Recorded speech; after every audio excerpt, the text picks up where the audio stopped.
So welcome to our presentation. So this paper, because I'm reading it, I'm going to go for 30 minutes. There's no point of asking questions because those are people, they're my people, they're from Romania, but I'm just reading their paper. I'm not representing their work. So I'll just go for 30 minutes, so 10 minutes and 5. And the reality is that we're already, just keep track. So this is a wonderful paper. It's very well done. There's lots of research, and I will not be able to do justice to read it in its entirety. And I do hope that the writers are going to submit it because it has solid research and it's amazing. Yeah, it's amazing. So you'll see me kind of moving through it. And the title of the paper is Orthodoxy in the Attachment Theory, by Polixenia Stan, Cătălin Andrei Nicolae, Maricica Pandele. Those are Romanians. Name sounds beautiful. So I'm really honored to present this. And I'm Dr. Ioana Popa reading their abstract and their paper. Abstract.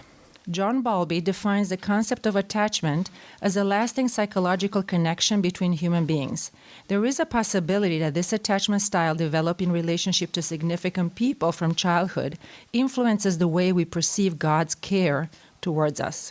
Our objective was to observe whether, for Orthodox Christian, there is a correlation between the attachment style to a romantic partner and the attachment style to God, and whether there are certain factors that might influence the attachment style to God. As a working method, we applied an online questionnaire that measures anxiety and avoidance in the relationship with God and in the relationship with the romantic partner.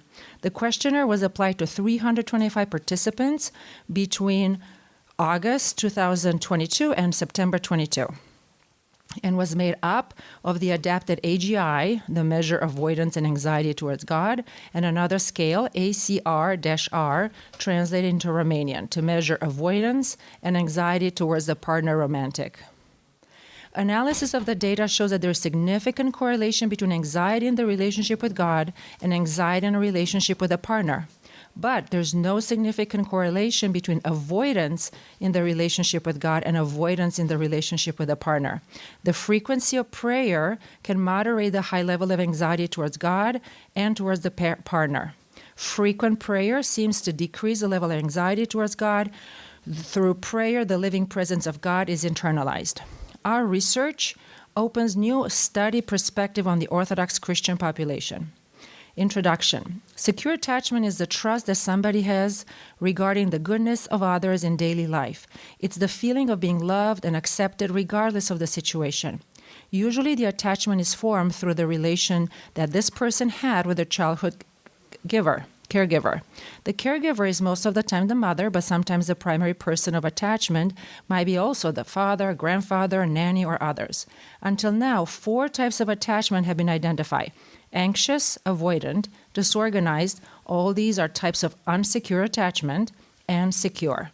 The most recent studies, like those of Sroof, have shown that the attachment style from childhood is not always maintained for the whole life. If, for example, the person's formed an unsecure attachment in childhood, a healthy romantic relationship can help the person to reconfigure. Therapy can also help in such cases. It is also possible that a person who has a secure attachment from childhood to come to an unsecure attachment as a result of a traumatic experience, such as divorce, death of a parent, etc. But children who had secure attachment in childhood will reconnect easier with others. Studies show that it's possible for parents to form in their children a secure attachment, even though they themselves never had such an opportunity in their own childhood. Amazing. My note.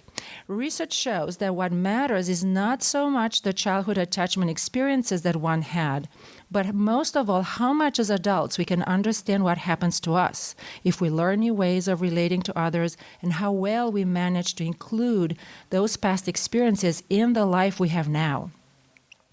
What really matters is if such adults created for themselves a realistic image with the good and the bad and where they were and where they are now.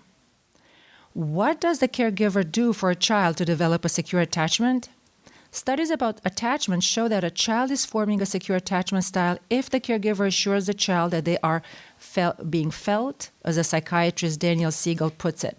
The caregiver assures the child that they will receive the proper attention when they're afraid, alone, overwhelmed, angry, or when they share positive emotions. Emotional support is important both when things go well and when things go wrong. The caregiver is reassuring the child in the emotionally difficult situation so that the child might have the ability to continue the exploration and the learning process. He will take the risk to explore new things, to learn from those experiences, and to earn self-confidence in this process. On a practical level, the caregiver is emotionally available, is responsive to the child, is warm, loving, and the child learns to process their emotions. The child will feel free to express their pleasant and not so pleasant feelings without avoiding the unpleasant ones. And the caregiver is predictable, constant, and is not leaving when the child is not looking, and is trustworthy. And all these give the child the feelings of stability and safety. And I'm skipping through this paragraph. Everything is so important, so I'm not doing service by taking things out, but just in the matter of time. The parent is also not overprotective, understands that failure is useful to build resilience, encourage understanding, strength, empathy, and a wish to succeed and to get over obstacles. Having faith that after the rain comes the sun. And the caregivers communicates efficiently with the child. Now we're moving on to the next section, God as a secure attachment figure. God is immaterial and cannot be seen as we see the people around us. Moreover, Orthodox theology says men cannot impute anthropomorphic qualities to the divine nature and indeed qualities of the fallen psychological makeup of man, such as are implicit in the heresy that the divine nature was offended and needed to be avenged. It is not permissible for one to consider that the divine nature has human characteristics. Through such names, the fathers have not tried to anthropomorphize God or his being, but have tried to give the faithful a guide so that it can be better grasp the things which are hidden. And I'm quoting, "The human mind can speak only so much in respect of God as its capacity, instructed by his work, God's work, will allow. For, as said in the Wisdom of Solomon, by the greatness and beauty of the creatures, proportionally the maker of them is seen. But in applying such appellations to the divine essence, which passes all understanding, we do not seek to glory in it by the names we employ, but to guide our own selves by the aid of such terms toward the comprehension of the things which are hidden." Psychology of religion researchers have also asked themselves if we can consider God as an attachment figure, considering the fact that he is different from humans. We, along with Bowlby and other researchers, believe that God can be considered an attachment figure because what is important for the attachment figure are the manifestation he has for the attached subject, child or adult. In Orthodox theology, any type of manifestation of beings are called energies. The energies, manifestations belong to nature. Then the manifestations of God are called uncreated energies because the nature of God is uncreated, whereas the manifestation of the creatures are called created energies because they're created. The communication between God and creatures, it is possible through the uncreated energies and the manifestation of God. From among his creatures, we're interested in humans. So we will talk about them because we are not interested here in God's relationships to other creatures. God shares himself entirely, empties himself completely, kenosis, to be shared by humans through his uncreated energies. And in order for humans to communicate with God, it is important for them to receive the manifestations of God towards them, these manifestations that they can perceive through their nature. All right. Only by participating in the divine energies does God reveal himself to us. God empties himself, kenosis, but does not change, nor does he mingle on an essential level with the creatures. Instead, he shares all the creatures have, has all that creatures have, but still he is more than the creatures have. Because God doesn't change, but humans can perceive him as predictable and constant.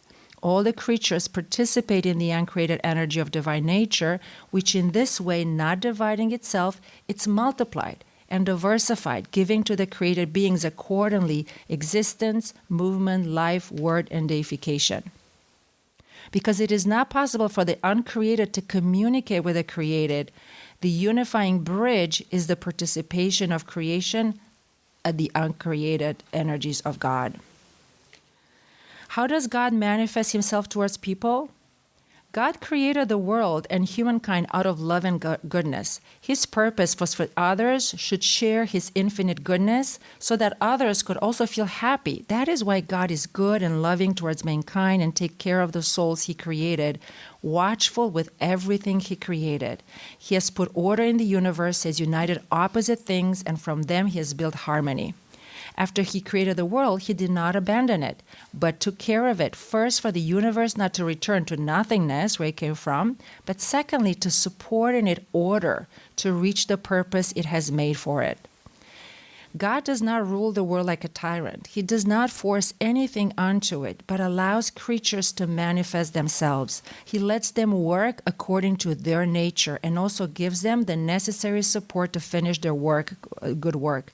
That no violence, quote, no violence might be done to us, but that we might be moved by persuasion. For nothing that is involuntarily is durable, like the streams or trees which are kept back by force, but that which is voluntarily is more durable and safe. And I'm linking this with Bishop John's presentation on Thursday. That's exactly what he was talking about. The former is due to one who uses forces, the latter is ours. The one is due to gentleness of God, the other to the tyrannical authority. Wherefore God did not think it behooved him to benefit the unwilling, but to do good to the willing. Even though God gives freedom of choice to people, everything is under his control, God still rules the world. Christianity does not accept divisions, rulers, and authorities spread here and there. History in the universal limits of creation, it's God's history, no more nor less. Everything is controlled and unified by the life-giving and unifier God.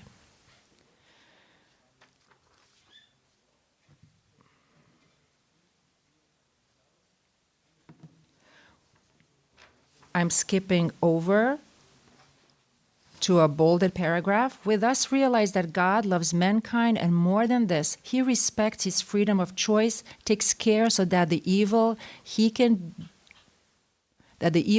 with a lower capital can do to itself to be minimized, gives autonomy and the freedom to explore. And he's also attentive to people's needs, being close to them during hard time. And also through his uncreated energy, God gives people abundantly without asking for something in return, respecting everyone's free will, even as regards to the gifts. God gives himself entirely, but each person chooses how much they wish to participate in his energy that is everywhere present. And there is a paragraph which I might have missed, but it had a beautiful image of the seal on different objects. God is like the seal, which is same, unchanging, but on a clay, you will see everything, versus on a piece of wood, it will have less of an imprint. So I'm just summarizing because I thought that was a beautiful metaphor.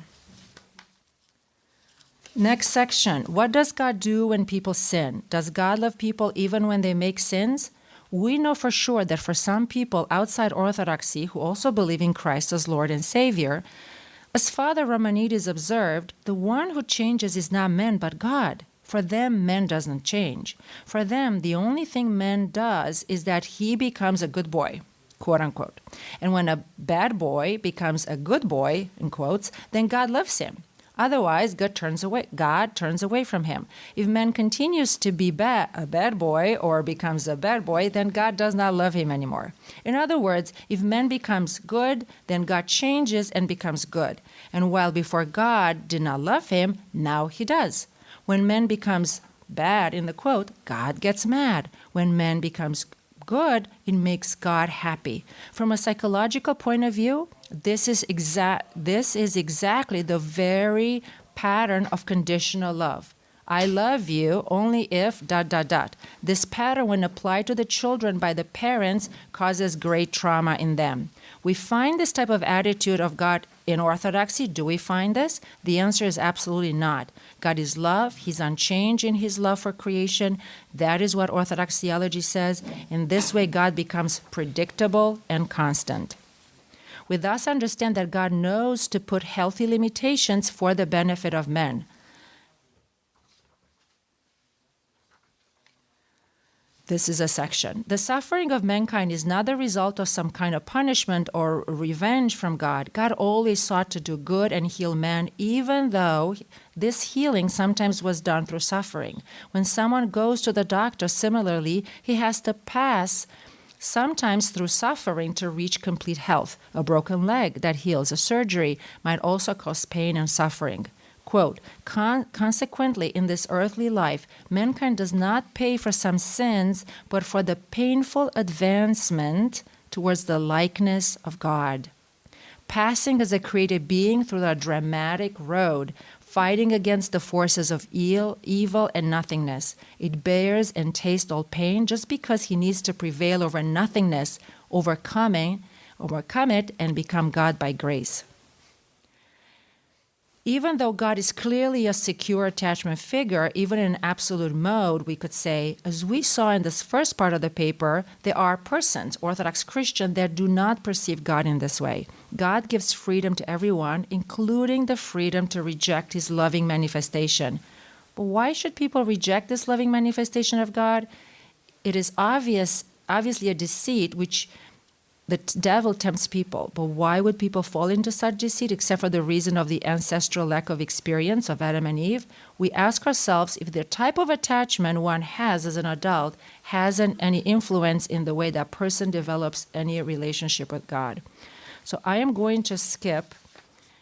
I'm looking at the time, and they have a beautiful further introduction, and then they actually have a study, and the objective of the studies is to address the following question. Is there any correlation between the attachment style in a relationship to the romantic partner and the attachment style in relationship to God regarding the Romanian Orthodox Christian believer, as it has been proven in similar studies done on believers of other confessions in the West? Is there any correlation between the intellectual representations of God and the person's style of attachment to God? And is it possible that the style of attachment to a romantic partner differs from the style of attachment to God for people who go to church often, right? The prayer in the church office, confessing often, praying regularly. They have a beautiful methodology, 325 Romanians. They did a study. I'm here. There's beautiful data analysis. I'm just showing so you can see it's really touching and beautiful. P-values and all the beautiful mathematical statistics, which we'll not be able to cover here. So I am moving towards the end and sharing their discussion. In the attachment theory literature, avoidance corresponds to a negative view of others, caregivers, and romantic partners. In the study, anxiety represents the fear of a potential abandonment and a feeling of the person that he is unlovable and he does not deserve to be loved or lovable. Referring to the feelings towards God, it is hard to believe that in the relationship with him, with God, avoiding behavior can mean a negative view of him as a whole, especially for people who attend church. We expect that this way of relating to God in an avoidant way, like an avoidant attachment, this is my note, manifests itself mainly by avoiding intimacy with God, by the person's distrust of showing their emotions towards God and the compulsive trust in their own powers. These people will not feel comfortable with God taking control of their lives and with involving God in their daily activities. Even if they are wrong, these people will not ask themselves whether God would be pleased with them. By asking this question and understanding the implications in time, these people would end up opening up emotionally to God. Anxiety on the relationship with God manifests itself in the fact that the person believes that God loves him less than others, that God helps others and is kind and forgetting others, but not itself.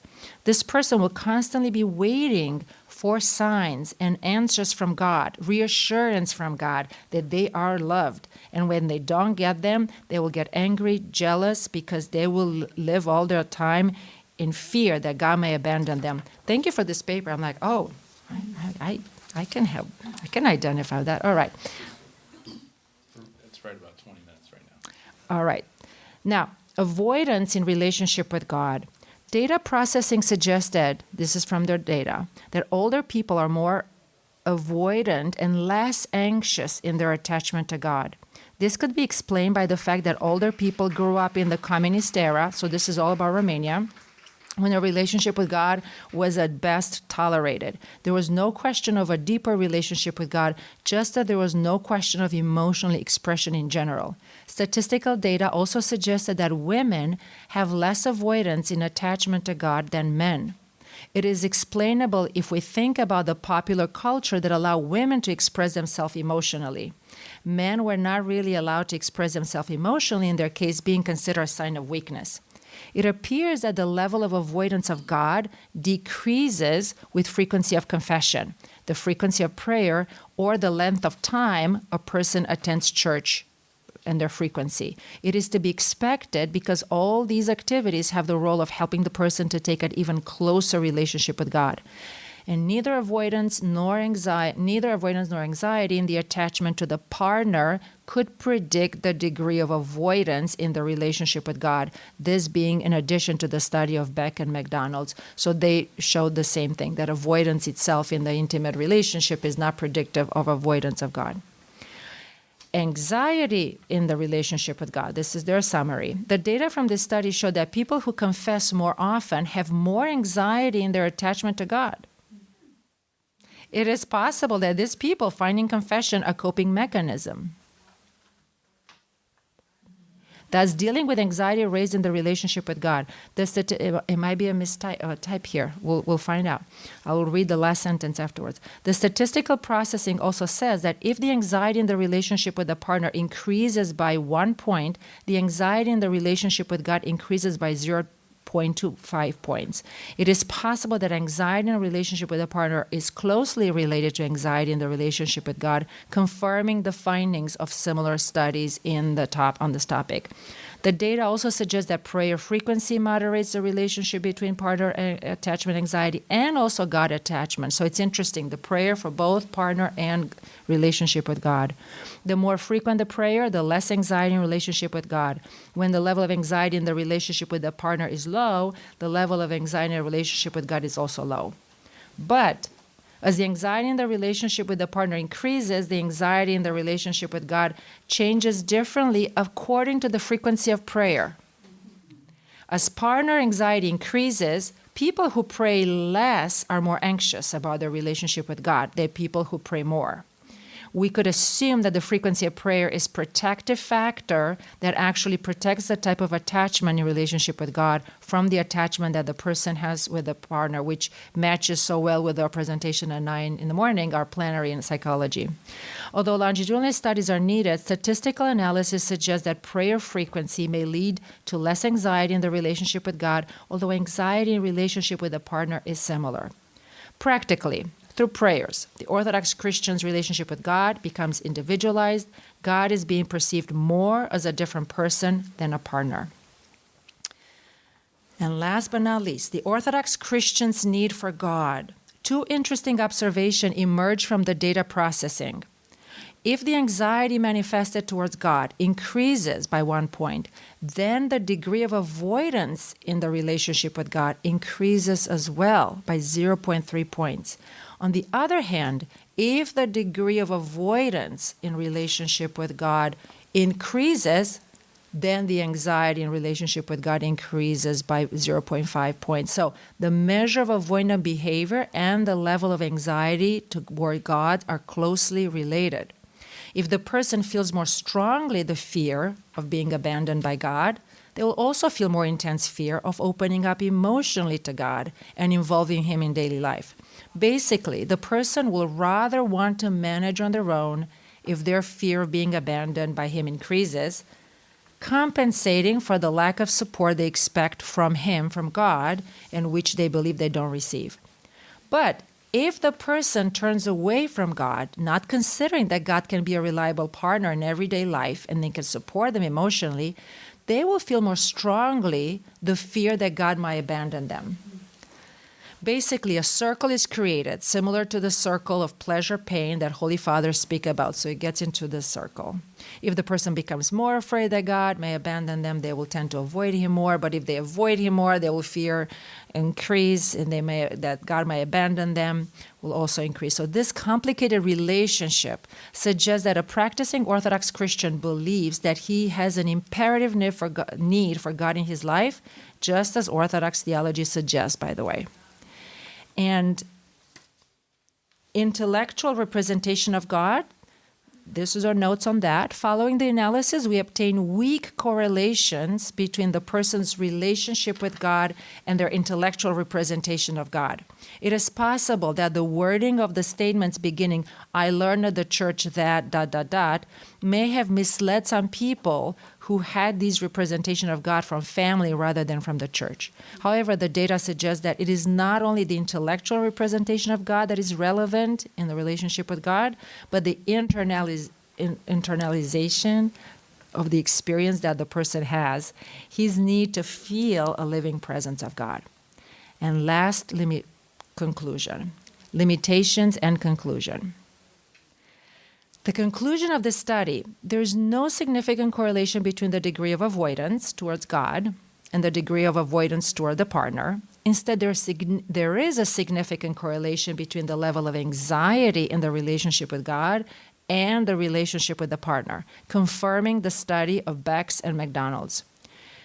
Number 2, there is no significant correlation between the intellectual representation of God and the attachment to God. So conclusions related to the intellectual representation of God must be treated with caution. And lastly, there's one significant factor that seems to moderate anxiety towards God and towards his partner, this factor being the frequency of prayer. The more frequently the person prays, the relationship with God seems to be more and more different from the relationship with the partner in terms of the anxiety level.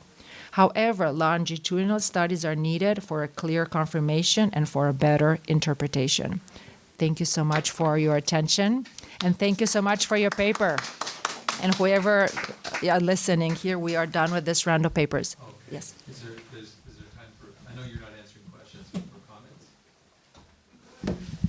We have a mic here. This is plugged in. Helpful comments?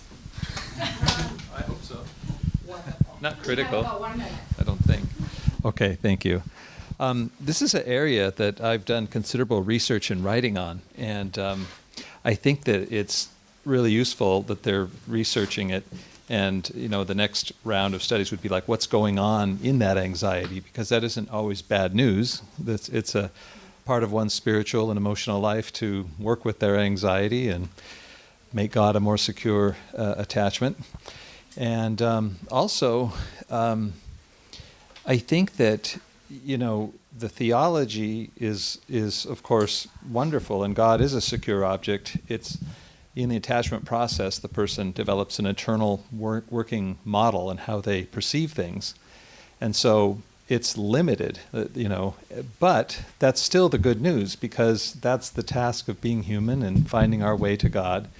And so there is work to be done to get closer to God and work through our emotional and spiritual struggle, because it's not always instantaneous. Absolutely. So, yeah, thank you so much, Yeah. and thank you for the paper, and encouraging to have more and more papers and research like this. It's fascinating, so thank you. All right, we're switching now.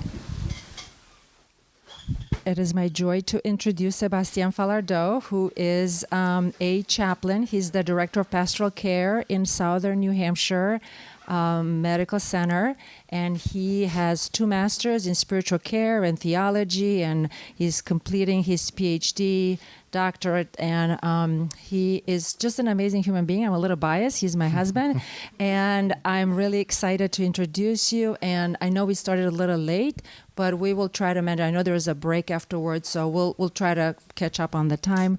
But with no further ado, I think we're on. Okay, well, thank you to be here. You can put it for the plan.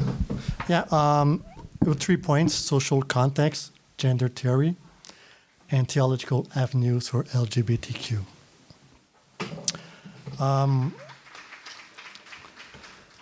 Living liturgy in practice, Orthodox care in a rapidly changing world. The era of traditional media, newspaper, radio, and television has been radically changed by the appearance of the internet, with new social networks, Facebook, Instagram, TikTok, Twitter, YouTube. Moreover, it's before knowledge was limited to traditional media and libraries, and new knowledge has arisen. It's uncontrollable with Google. Unlimited information, easily accessed so that everyone can build a tailor-made knowledge changeable at any time.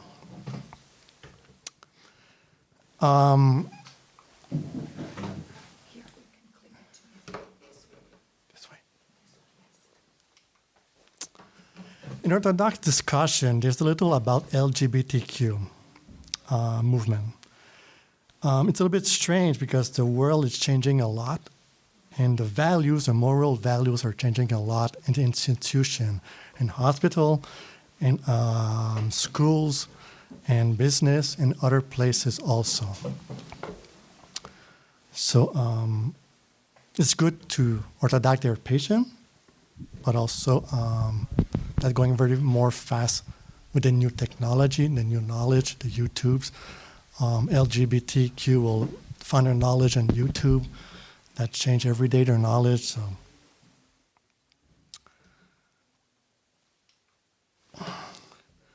My focus is on a specific area of LGBTQ, the Generation Z, 1996 to 2009, and Generation Alpha, 2010 to now. What is specific about these generations? They're most involved in social movements. This is really great because they're really in politics. They will fight for their right, for their dignity, for their philosophy. So it's why I'm focusing on this generation. LGBTQ movement seems to be using an all-inclusive theory, and their ultimate philosophical argument is a non-binary theory.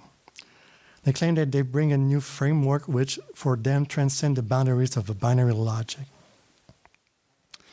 I will show that the non-binary theory of LGBTQ movement is not getting over the boundaries and limitation of the binary logic as its claim. And I shall argue that they are still using a binary logic that is not a Trinitarian logic in nature. On the other end, I will argue that Orthodox ternary anthropology, along with logic of the 21st century science, could bring in a revolutionary new perspective for supporters of LGBTQ.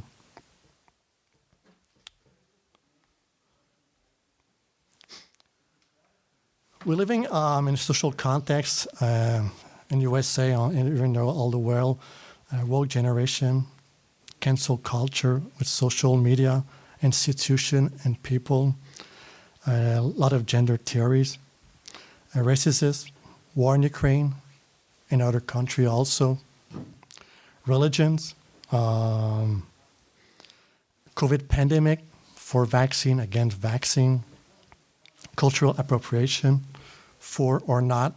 So there's a lot of tension and binary logic that we're living in the world. So that brings a lot of exclusion. Culture shapes our reality, shape our ways of being, our values, our ideas, our feelings, our conception of justice, and our philosophy.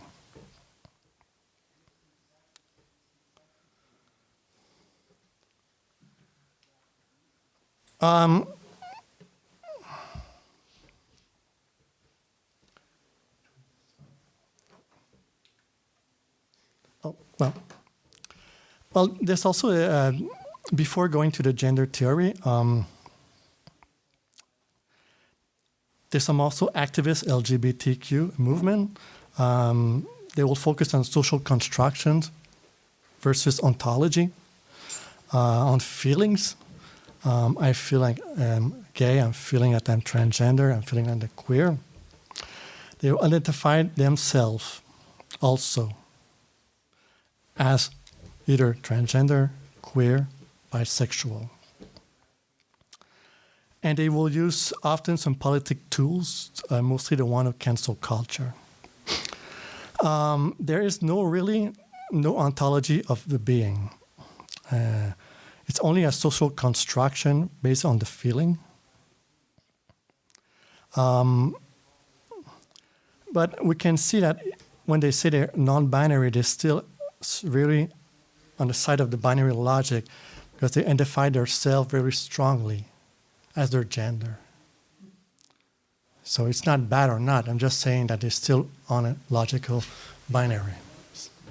We'll go more explanation about that later. There's a few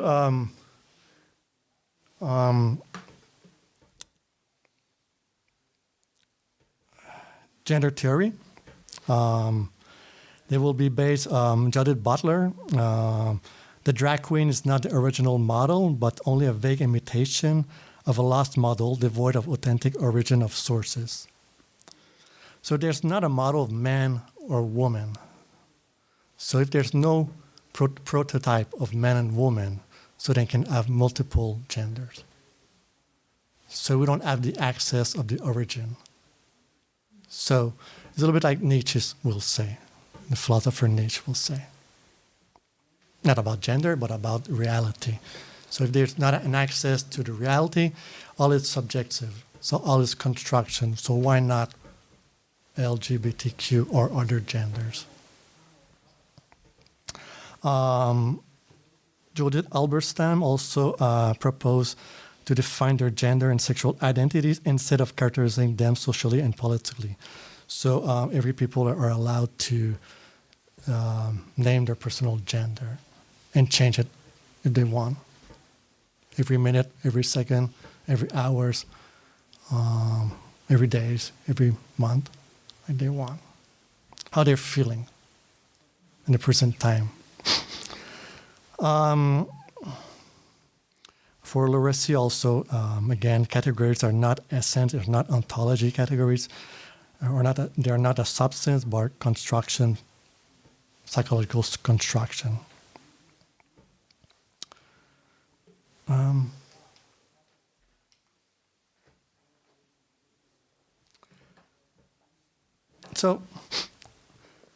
For Father Termas, a great theologian and psychiatrist, had a chance to read his book and her articles. Is very powerful.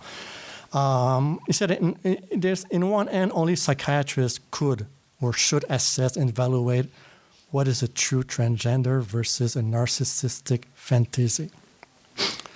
On the other hand, he pointed out that mental health providers seem to accept any demands of transition without really checking for psychological signs or issues.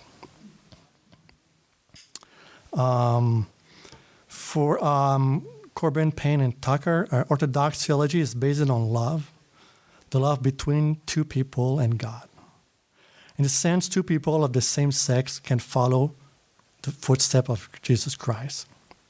For Yanaras, the salvation does not depend on the gender, heterosexual or homosexual, but how we follow Jesus. Before a small historical point of view,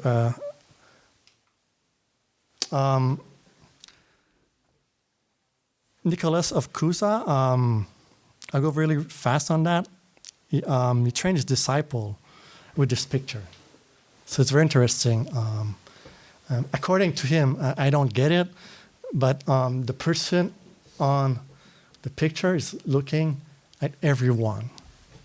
So he was asking to a disciple, the man is looking to who? So every disciple was saying, looking to me, not to you. But according to him, the disciple of Cusas was a binary logic looking to the picture, but the picture was looking at everyone in Trinitarian logic. So anyway, just interesting to show that.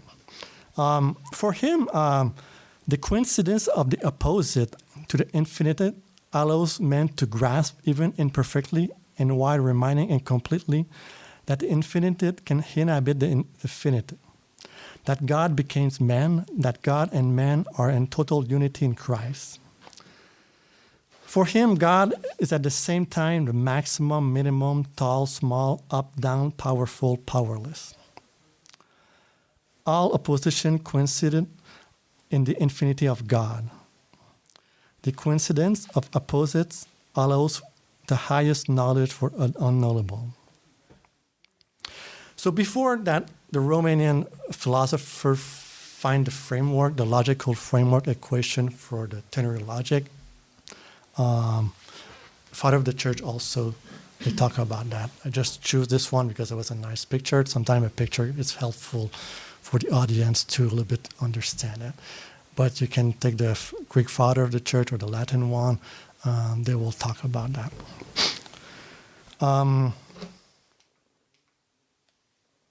Lupascu Nicolescu. So Stefan Lupascu is born in Romania and died in 1988. Most of his life he lived in Paris. He's a philosopher. The logic of the third include a discovery of Stefan Lupascu in 1995. Nicolescu is born in Romania, is still alive. He's teaching in Paris. So they're French-Romanian now, both of them. He's a physicist. He was on the list to receive the Nobel Prize of Peace in 2022 because of his concept of ternary logic. But he didn't win it. I think they gave it to Ukrainian or something like that. I don't remember. The classical logic of Aristotle is A is A, the identity. So a transgender is a transgender. A gay is a gay. A male is a male. A woman is a woman. Axiom of non-contradiction. A is not non-A. Or A or non-A. I am here. I am not outside the room. But in the classical logic, they exclude the third term. You can say they will exclude God in the logic. So one thing is interesting, it's absolute determinist in classical logic. That the Romanian philosopher will question the absolute of it. 10 minutes? Okay, I will go a little bit faster. Okay, Lupascu. The ternary logic is not only in the nature of God, but in our soul also, and in the nature also, physical nature. The experience of life, he will say, it's a logical experience, not mathematical. It's important to know that for him, there's no absolute in the ternary logic. So, non-identity, there's no A at a given time that is identical to A another time. In a sense, we're changing. A and non-A both exist at the same time, but only in the sense that when A is actual, non-A is potential. Reciprocally and alternatively, but never to the limit of 100%. Included in middle, there's a third term, T, which is both A and non-A. This third term is connect together A and non-A. The included third is logical and alogical.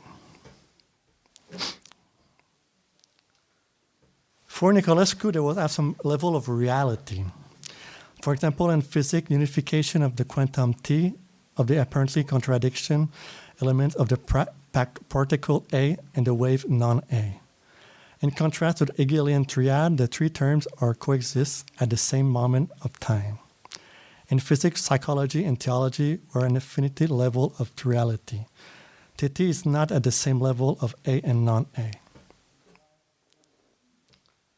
This is a picture that Nicolescu, if you go Google his name on YouTube, he will give a conference and we'll use this picture.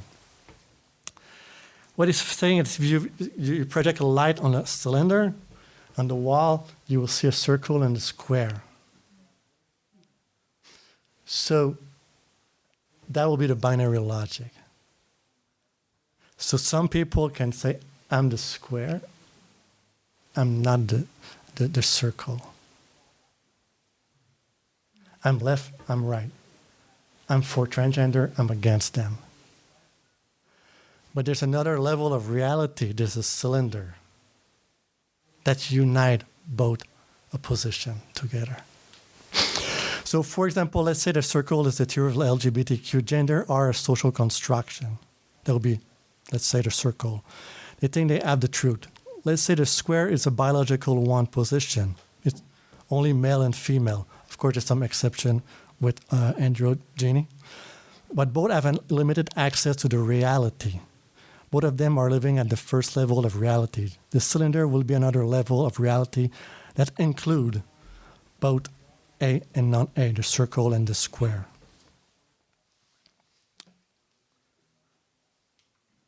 If it's more easy, we have a triangle. We will use the triangle. The first level of reality, A and non-A, and the T will be the second level of reality. I didn't have time to do this picture, but I take a picture in the book. You see, the first level of reality, here the non-A, multiplicity difference, and the other one. That we can say that will be the gender theory. Here we have unity, identity, and the same. That can be the male and the female, an ontologic one. So, but there's another reality here that will unify both of them. That will be the mystery. So, if you stay the same level here, you'll be in the binary logic, and that can cause very painful to the person, whatever the person is. But you go in the second level with the T, you unite both of them, you'll have another view on the well under the person as a human being.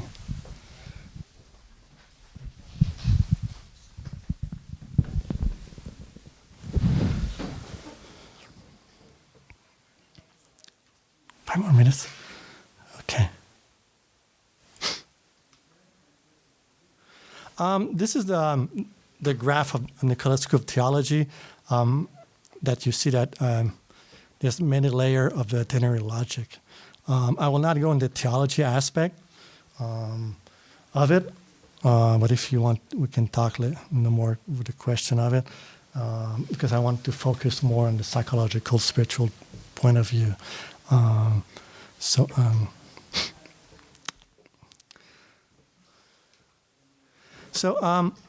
for Nicolae in the binary logic, for him, humans are very complex, and it's difficult to live an Trinitarian life. Society shapes also our way of being.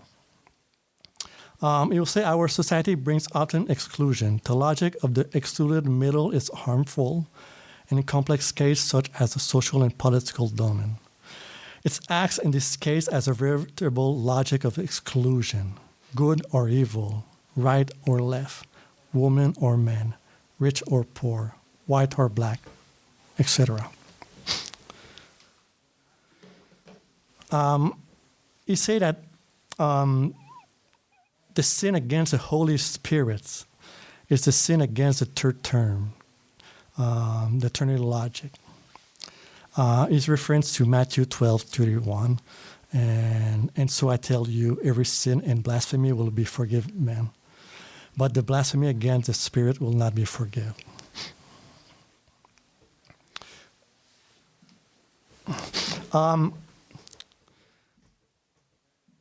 The binary logic and theology could bring exclusion and violence also.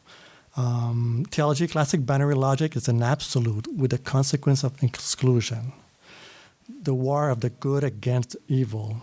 God is with us, meaning not with you.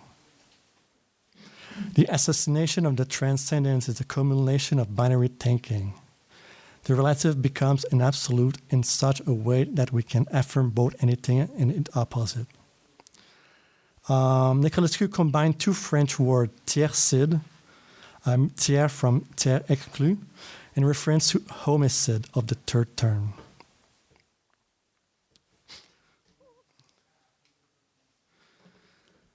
The sacred ternary logics bring us to the notion of the sacred. Human life is sacred whatever your gender. The sacred is a third term. If we stay at the single level of reality of the triangle, any manifestation appears as a struggle or war between the two contradictory elements. When humans despise the dignity of the LGBTQ community by thinking of totally controlling them and enslaving them, it is the sacred that they are destroying. If there's a dialogue with the LGBTQ community, it should not be based on any concept, but on what we have in common, the human person, the human experienced life. The person should not be limited to a conceptual formalization. The person, whatever is LGBT or not, is always a mystery.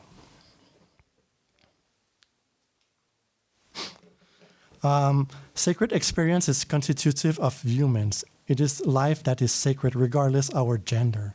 Christ is the one who, in his person, allow humans in all their difference and similarity to experience God. And in all humans' life, whatever its manifestation and difference is sacred, since each of us is called by the grace of God to become children of God. The sacred is a ternary relationship of free love.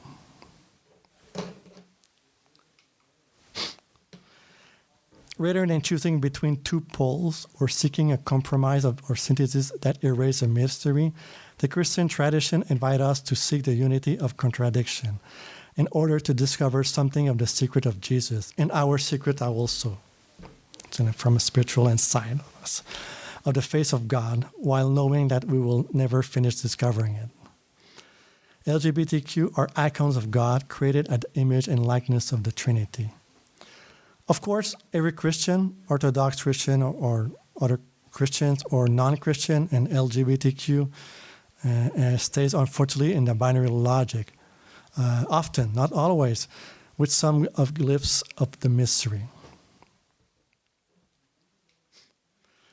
Last thought, ternary experience of love are experienced in day-to-day life, not a magical things or a monk's experience. Everywhere Christian and LGBTQ could experience the Trinity love. At a grocery, skate park, school fight, swimming pool, restaurant, with a friend, helping a homeless, hospital, nature, cooking food, playing with kids, saying hello, hospitality. In your workplace, or act of kindness, of compassion, support to the other's relationship. St. Augustine was clear that the ternary experience of love is in every human heart, since the Trinity created us at the image and likeness of God. Thank you.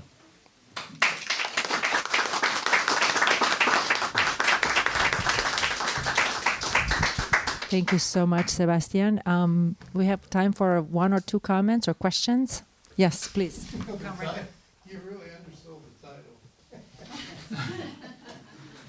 Yeah, I had no idea this was going to be the topic. It's fascinating. Coffee hour. Well, when you read it, the Trinitarian coffee hours and Orthodox Trinitarian liturgy. I was thinking what we talk about after coffee hour, which is what which I run actually at the church. So this was this could be a workshop in itself, because I know there's no conclusion here. And actually, I had seen some videos recently. I know there's some different groups out there. They've gotten some attention, but somebody had an icon that had like a rainbow flag. So there's a whole bunch of stuff that's sitting on there. There's an icon and all that. So this is going to be a fascinating topic that you're right, church has to talk about. But yeah, I was totally blown off once I saw it. So there you go. Why do you think that there is no ontology? Original ontology. Why isn't there an original ontology for this group? Yeah. Well, they base on the gender theory of Judith Butler and all the gender scholars. and what they say for them. And it's a social construction. Yeah, I mean, the conclusion I would come to is that there can't be one. There can't be an ontology. I mean, would you say that, or? Well, for them, for me, yes. Yeah, for them, Well, yeah. no, There for- can't be an ontology. If there's an ontology, then they have to come to a different conclusion. Well, correct. They will have to mix together the construction and the biology, the construction and the ontology, construction and metaphysics.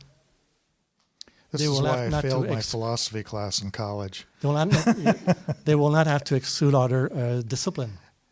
This reminds me, too, of Jeannie Constantino's book, Thinking Orthodox, where the crux of that book is how great can we think as human beings, right? How high can we possibly go in terms of our thinking? Which places humanism then in the place of God? That's kind of my thought. You know what? I just want to invite anybody who wants to talk about this more later to talk with me, because I work at a practice where I'm talking a lot about these things right now. I found it very interesting, Sebastien. So I have a lot to talk to people about if you want to talk about this subject.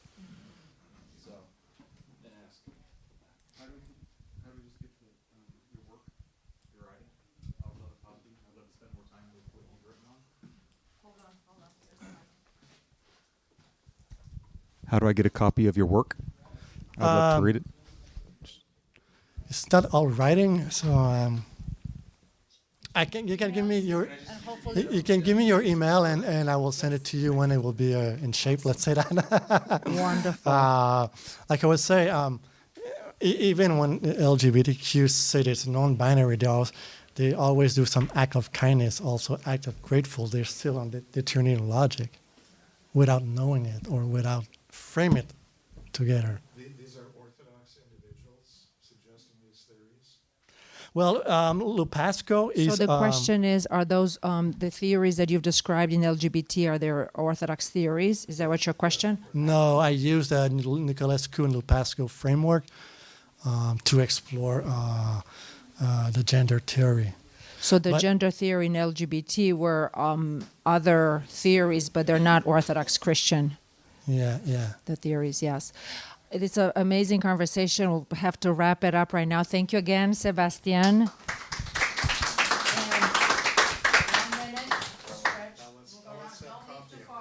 Therapist. She is, and her topic is post-abortion healing, and it's a really very important topic because it is estimated 1 in 4 women in the United States have had an abortion, and with the constant media attention around the overturning of Roe versus Wade, these women may, at varying levels of consciousness, feel quite triggered. So I don't want to steal your thunder, but I want to welcome you and thank you for bringing this topic. Thank you. I have here some handouts, just because I didn't want to take time with slides, so you could.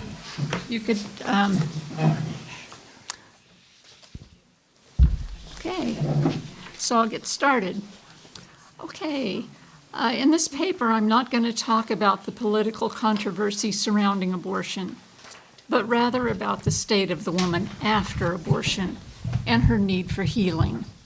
I speak from experience as a woman who has had an abortion, who is an Orthodox Christian, and who has been given and continues to be given healing, both psychological and spiritual. The short paper will serve only as a brief introduction and call to further dialogue. So often in our individualistic culture, we are tempted to envision the woman choosing to abort as unfettered, empowered, and free. In other words, a person who is neither affected by nor whose choices affect anyone else, including herself. At the time of my choice, I may have seen myself that way. However, with grace-given clarity, I now see myself as being in a context of interacting, affecting, interpenetrating relationships, in which choices are made that lead to actions that affect all. These relationships are to God, to myself, to my child, to my child's father, to the grandparents and family of my child, to the wider community and culture, to the church, even to all creation. Relationships are key in this choice. So often the reasons given for choosing to abort are the practicalities: finances, lack of support, fear of loss of job or school, the stigma, etc. But look more deeply, and what one often finds is that this choice has been made by a woman who has some thought that abortion is wrong and may even believe she is carrying a child, but she is very impacted by other relationships. In story after story, the most prevalent factor in the woman's choice was pressure to have an abortion from the baby's father or by her own parents. Of course, I must add that some post-abortive fathers may feel similar pressures and may feel excluded from this decision. So rather than free autonomy, this tragic, unthinkable choice is made at a time of crisis, amidst physical and emotional vulnerability, and often subject to strong pressures exerted by others. These women feel they have to choose between losing the baby or losing the baby's father, her family, her friends, her life, her plans, and her very self as she has defined them. Ironically, out of fear of abandonment, the woman makes the most isolating of choices. Most pre-abortion counseling, by design, purposely fails to inform the woman of actual options and that she may experience psychological, emotional, and even physical problems as a result of the abortion. After the choice. But for many, abortion does have effects. Often the procedure itself is traumatic. Sight, sound, smells, vulnerability, feeling of exposure, and of intrusion into the most private areas of the body, not to mention the pain. The term post-abortion syndrome points to psychological symptoms often seen in women who are post-abortive: substance abuse, depression, suicidality, psychic numbing, dissociation, insomnia, hyperarousal, relationship difficulties, and eating disorders. These symptoms are often viewed as a form of PTSD or complication of a grief process. Trauma occasions grief. Let us look beyond diagnosis to what those who work with women post-abortively to provide counseling, support, and healing actually see. Within the uniqueness of each woman's story, many consistent themes arise. In addition to the symptoms mentioned above, some post-abortive women have increased anxiety in subsequent pregnancies, fear of being able to become pregnant again, increased anxiety about bonding with the baby born from a subsequent pregnancies, doubts about the capacity to be a mother, difficulties in subsequent relationships with men, promiscuity, increased likelihood of another abortion, impaired relationships with family, avoidance of accessing medical care, especially gynecological, avoidance of other pregnant women and babies, avoidance of children, fear of punishment, guilt, shame, self-hate, survivor's guilt, compulsive overworking, preoccupation with death, self-punishment, feelings of alienation, avoidance of church, a sense of disallowed grief. Tragically, the woman often carries the burdens of these thoughts and feelings alone, keeping her grief, guilt, doubts, shame, traumatic memories, and flashbacks a secret, at times even from herself. There are post-abortive women who do not claim to be troubled, or if they are, do not associate these aspects of their lives with abortion. Are these the lucky ones to not be bothered by the sadness? I might say not yet. A curious aspect of post-abortion recovery work is that of women seeking to access the help for the first time years after the abortion. One interpretation of this delay is that women are consciously or subconsciously waiting until their life feels safe and nurturing enough to begin to open that door. I was one of those women who, without realizing it, waited. I first sought post-abortion work over 35 years after the abortion. My pregnancy came in the midst of a fog of alcoholism and promiscuity. I did not reflect on the choice. I couldn't speed into it fast enough or away from it fast enough afterwards. In the ensuing years, through grace, I did get sober, undergo extensive therapy, managed to become more functional in my life, have improved relationships, worked in child abuse prevention, and became a therapist. Nonetheless, there was a continued feeling of something unaddressed, unconfessed. This need for confession loomed large in my coming to Orthodoxy. Father Thomas Hopko, in The Word of the Cross, speaks of agonizingly painful wounds so deep that the person does not, in one sense, know in their conscious mind these wounds are there, and thus are incapable of admitting them by themselves. The person only knows something is wrong. Moral injury. Beyond PTSD, with abortion there can be another dimension of wounding, soul wounding or moral injury. The term moral injury arose in reference to the effects on a man of serving in the military in what is termed a just war, and in so doing has been exposed or participated in killing. The original use of the term implied blood guiltiness. An Orthodox Christian writer describes moral injury as follows: that part of the soul that holds deep, sometimes non-articulated and unconscious moral sensitivities and codes becomes damaged and wounded and fragmented when a person violates those moral sensitivities. Infractions of those laws of God written on the human heart break the heart, darken the nous, impede the flow of the soul's natural energy, serve to dysregulate the nervous system, harm the body, and turn the human icon of God's image into a guilt-ridden, shabby, shattered mirror that cannot clearly reflect the image of God. Surely one of the laws written on the human heart is that of motherhood. One of the pervasive themes among women who suffer post-abortively is that of a mother's loss, the deep impact to body and soul of the loss of motherhood itself, even for a woman who has had no religious upbringing or who may even have had a deeply troubled experience of being mothers. Two things are important to keep in mind about moral injury. First, moral injury is injury. Just as PTSD can be experienced by those who perpetrate as well as those who are victims of violence, we sometimes don't see that the person himself is injured in a deep sense through violating their own moral sensitivities. Second, raising the issue of moral injury is never about condemnation or judgment, but about bringing about a fullness of healing.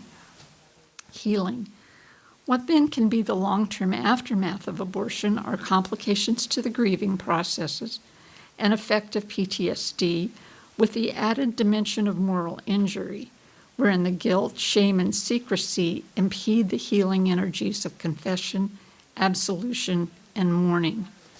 With relationships, there is a potential loss of connection from oneself, one's child, and through shame or blame from intimate or familial others, from one's culture, church, and from God. The healing will need to be both psychological and spiritual. The 500-year-old Orthodox Great Book of Needs acknowledges the social injury of the post-abortive woman and a path to healing. Suggestions are given for prayers for healing and forgiveness according to the priest's discernment, and according to his discernment, a limited period of time of not taking communion. There is an implicit and compassionate acknowledgement here of the many unhappy circumstances that lead women to abortion. This prayer thus offers the path for peace and forgiveness for a woman who has had an abortion. It is a valuable reminder to all people that Christ's church includes a path of love and forgiveness for everyone, no matter what their deeds. This potential time-limited time of not taking communion parallels a prohibition from communion for men returning from war. Rather than seeing this prohibition as a judgment or punishment, it seems to reflect compassionately facing the reality that were the person to participate in the unitive act of communion while in their present state, it might only increase their burden. As mentioned, the priest will need prayerful discernment. Likewise, regarding moral injury, it takes enormous sensitivity for a clinician to bridge this difficult topic in therapy in order to not foreclose the treatment. Still, the person has the hope of returning to the state of communion. However, it is not the passage of time alone that somehow mechanically or magically restores the person to communion, nor can it be done alone. The restoration must be interpersonal, relational. Through a truly grace-filled path, I came to be doing this healing work by connecting with an Orthodox woman, Lisa Palavoda, who had both participated in and facilitated post-abortion healing work. We met weekly via Zoom for over a year, going through a post-abortion Bible study entitled Portraits, Unveiled Freedom by Fern Basinski. I want to underline Bible study. The grounding in the scriptures in regard to personhood, confession, forgiveness, healing, grieving, and life beyond death was foundational. Beginning to deal with my abortion in a deeper way was like dialing the last number on a combination lock, allowing the lock to fall open. Now I shall speak of the healing work itself, the scriptural and interpersonal or relational work aimed at the restoration of communion. In this short paper, I will only be able to focus on what stands out for me. Secrecy must be broken. First, a post-abortive woman's relationship to herself, her state of communion with the experience of her own soul, may well be broken consciously or unconsciously through denial or dissociation. Other issues and core struggles affect the efforts to heal. Paradoxically, restoration of connection to oneself requires coming out of hiding and the presence of a witnessing, prayerful, supportive other. This other needs likewise to be committed to the journey ahead and one who will not deflect, judge, or minimize. Eventually, the woman will need to communicate with God and with her child. Thinking of my choice to abort, one of the most heart-wrenching aspects is that in addition to not seeking counsel or advice from anyone, I also did not pray. Prior to beginning the formal work with Lisa, my priest had suggested I write a letter to my child. Naming my daughter, Anna Ruth, and writing this letter were the beginning of acknowledging her personhood. I am fully convinced that until I related to my daughter as a person, I was not able to fully relate to myself as a person. Confession. Two aspects of confession are important. In what could be called the therapeutic work of confession, to be done in a post-abortion healing setting, therapy, or 12-step, one needs to be able to discuss not only the abortion itself, but also go into any feelings, especially of depression and anger. One needs to be able to talk about the relationships and even about one's hopes and dreams. Second is the sacrament of confession, wherein one takes responsibility for this choice without making excuses or blaming others, and receives absolution. The sacramental and mystical elements are key. When I think of this need to bring the confession to Christ, I believe one element is that the pain, grief, injury, and guilt are so great that only Christ can bear it, and only Christ can truly absolve, heal, and set one on the path to renewed life. Receiving and giving forgiveness. Some women, after receiving absolution in whatever context, do not feel forgiven or struggle to forgive themselves. I shall speak personally of what has helped me, what I call the taste of forgiveness, which speaks to how intertwined are the giving and receiving of forgiveness. It goes without saying that forgiving another person does not mean returning to a harmful situation. For too many years, I related to the hurt I had received from my parents by blaming them or making excuses for my own misdeeds. Through the healing work of intending to and working towards forgiveness of them, I received a gift. I believe all forgiveness, both of ourselves and when we are able to forgive others, is a gift of grace.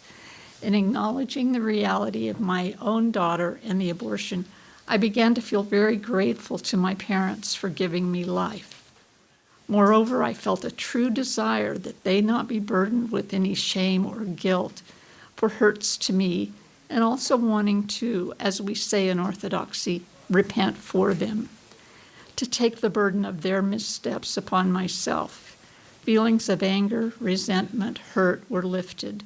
I believe through this gift, in small part, I am able to experience how Christ, who is the true giver of our life, relates to us, wanting to lift from us the burdens of shame and guilt, and wanting to, if we let him, heal the hurts and repair the harms to life, both for us and through us.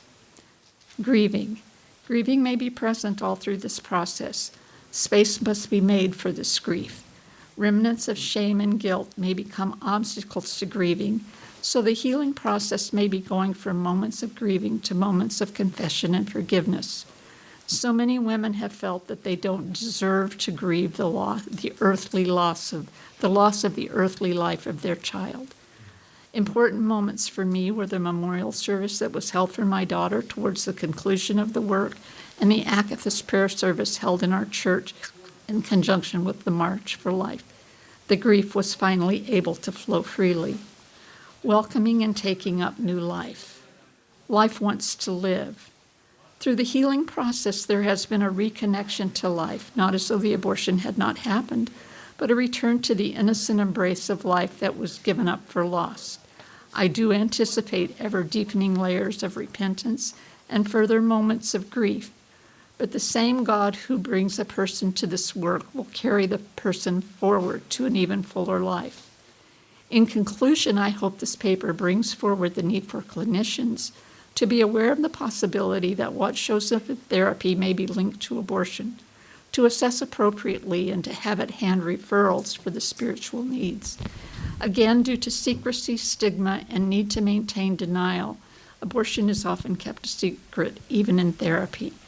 For those in a more clerical role, I recommend involvement in Orthodox Christians for Life, a recently revitalized organization aimed at serving the abortion vulnerable, but also at bringing abortion into the conversation of the parish in order to begin to break down the walls of stigma and secrecy. As a parish ministry affiliated with OC Life, each parish needs to be aware of resources for post-abortion healing. I have listed some of those resources on the handout. Through my experience, I have come to believe that rather than being condemned, God has and is doing everything in his power to bring me and other post-abortive women into full communion, to nurture and protect the personhood of the mother and the child, which are so inextricably bound, and to invite and support the ever-newness of life.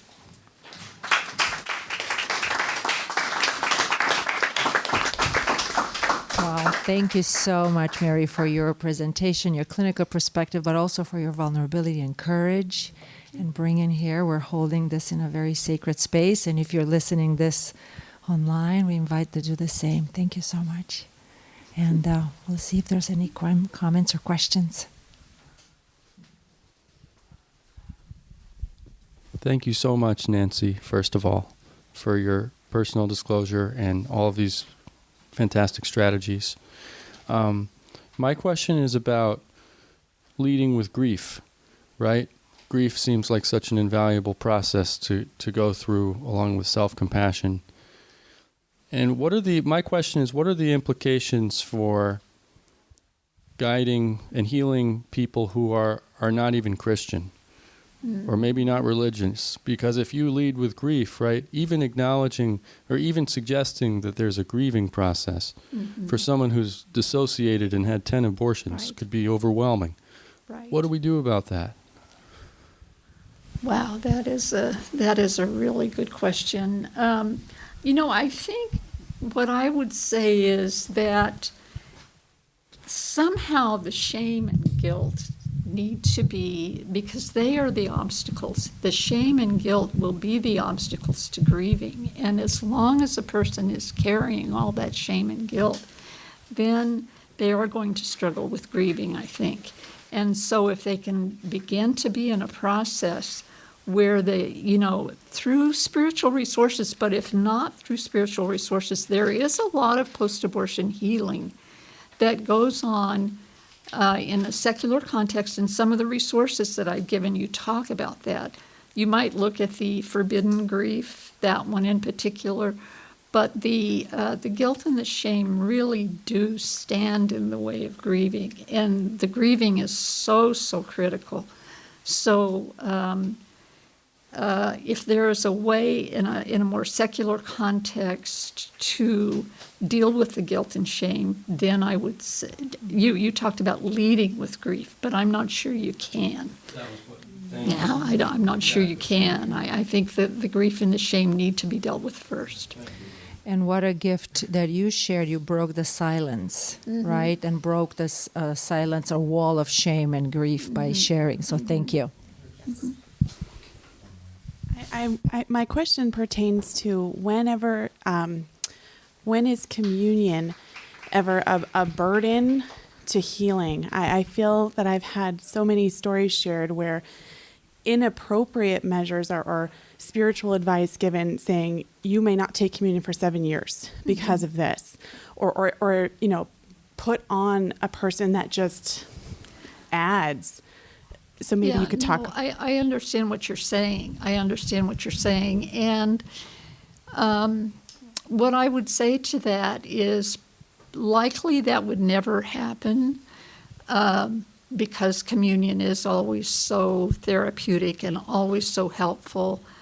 But I guess the particular situation that one might be looking at would be a situation where the woman is carrying lots of anger, lots of things with other relationships, and also where she hasn't worked through her own guilt and shame adequately. And so, I don't know about you, but when I prepare for communion, I want to feel prepared. I want to, and I know that I'm coming into this unitive act.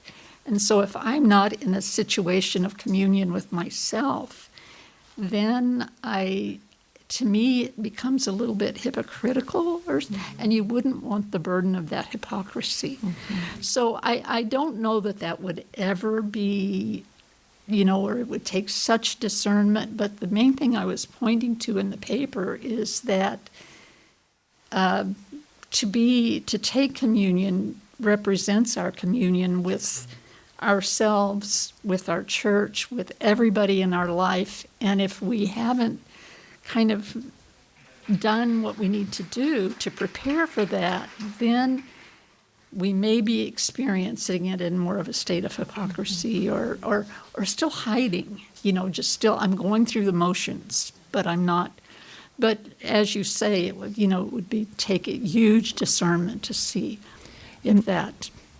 And if I could add, what I love about our Orthodox theology is not like we have prescriptions, right? It's all about a pastoral care. It's about the relationship with the priest. You're even, if I'm hearing you correctly, you're talking even from the perspective from a woman perspective to consider this, not as much as an imposed perspective. I think you're right. It's just a matter of discernment with the pastor. Yeah, so we and have I a think question one here. of the things that just has been a unifying theme for me in thinking about all of this is the break in communion that abortion represents. And so there's going to need to be a lot of restoration of that.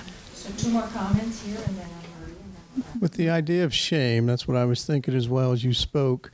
Usually it's Brene Brown I always tell people about, and then there's Dan Allender. And I think we have to, I'm not always sure that they, really go as deep spiritually, I guess. I have heard Allender speak, and he does have an element. So I guess if there's more resources out there, that would be kind of good to know, because there's always the vulnerability of shame, but it almost sounds a little bit like, you have to unburden yourself from the guilt, the shame versus, like you were saying, the prescription. Yes, the church is medicine, but it's this whole process. You would prescribe antibiotics, and we take it all the way through. And it sounds like that's what you got. You got a complete...